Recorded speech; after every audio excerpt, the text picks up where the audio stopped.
বন্ধুরা আবারও নতুন একটি ভিডিও নিয়ে চলে আসলাম আপনাদের মাঝে।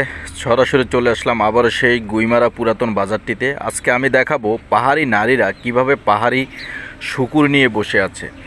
পাহাড়ি নারীরা পাহাড়ি শুকুরকে অনেক ভালোবাসে এবং পাহাড়ি শুকুর ওরা লালন পালন করে। আজকে ঠিক তেমনই একটি পাহাড়ি বাজারে আবারও চলে আসলাম আপনাদেরকে দেখানোর জন্য। আপনারা দেখতে পাচ্ছেন বস্তার ভিতরে শুকুর নিয়ে নারীরা বসে আছেন। আজকে আমি আপনাদেরকে এই শুকুরের বাজারটি ঘুরে দেখাবো। আপনারা ভিডিওটি স্কিপ না করে সম্পূর্ণ ভিডিওটা দেখেন, তাহলে পাহাড়ি নারীরা কিভাবে শুকুর নিয়ে আনন্দ করে বিষয়টি দেখতে পারবেন।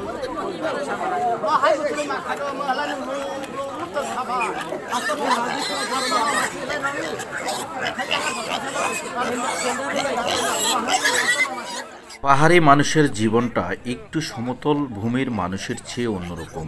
আমরা যারা সমতল ভূমিতে বসবাস করি, পাহাড়িদের জীবনধারার সাথে আমাদের সমতল ভূমি মানুষের জীবন কখনো মিলবে না।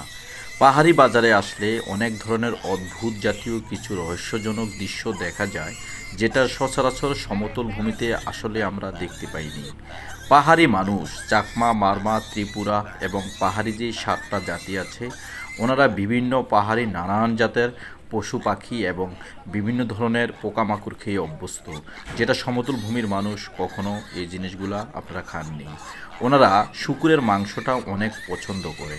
প্রতি কেজি শুকুরের মাংস বাজার দর প্রায় 800 থেকে 900 টাকা কেজি ধরে বিক্রি হচ্ছে। এবং ছাগলের মতো ওনারা শুকুর বাজারে নিয়ে আসেন এবং খুবই আনন্দ করে ওনাদের এই পাহাড়ি বাজারে শুকুরের বাজারটি খুব জাঁকজমটভাবে বাজারটি জমে। তা আজকের ভিডিওটি আমার ধারণ করা শুধুমাত্র সমতল ভূমি মানুষের জন্য। অনেকেই ঢাকায় বিভিন্ন জায়গায় আছেন যে পাহাড়ি মানুষের জীবনধারার সম্পর্কে ধারণা নাই। তাই আমার চ্যানেলে সবসময় আমি পাহাড়ি মানুষের বৈচিত্র্যময় জীবনধারা তুলে ধরার জন্য চেষ্টা করি। এখনও পর্যন্ত আমার চ্যানেলে যারা সাবস্ক্রাইব করেননি, অবশ্যই চ্যানেলটিতে সাবস্ক্রাইব করে আমার বাংলা কবিতা চ্যানেলের সাথেই থাকবেন। দেখতে পাচ্ছেন একজন সুন্দরী চাকমা, সে নিজের বিয়ের বাজার করার জন্য সে নিজেই বাজারে চলে এসেছেন তার মাকে সাথে করে নিয়ে। আজকের ভিডিওটি ধারণ করার সময় আমি পার্সোনালভাবে তার সাথে অনেক সময় ধরে কথা বলেছি। আমাকে বলে, দাদা আমি একটা শুকুর নেওয়ার জন্য এসেছি। ওনারা শুকুরের মাংস অনেক পছন্দ করে এবং এই পাহাড়ি বাজারে শুকুর থেকে শুরু করে পাহাড়ের বিভিন্ন পোকামাকড়, সাপ, কুইচা মাছ, আরও বিভিন্ন নানান প্রজাতির প্রাণী এই বাজারে আসলে পাওয়া যায়। তো আজকের ভিডিওটি স্কিপ না করে সবাই সম্পূর্ণ দেখবেন এবং আমার এই চ্যানেলের ভিডিওগুলো যদি আপনাদের কাছে ভালো লাগে অবশ্যই সাবস্ক্রাইব করে আমার চ্যানেলের সাথে থাকবেন। দেখা হবে অন্য একটি ভিডিওতে। আল্লাহ হাফেজ।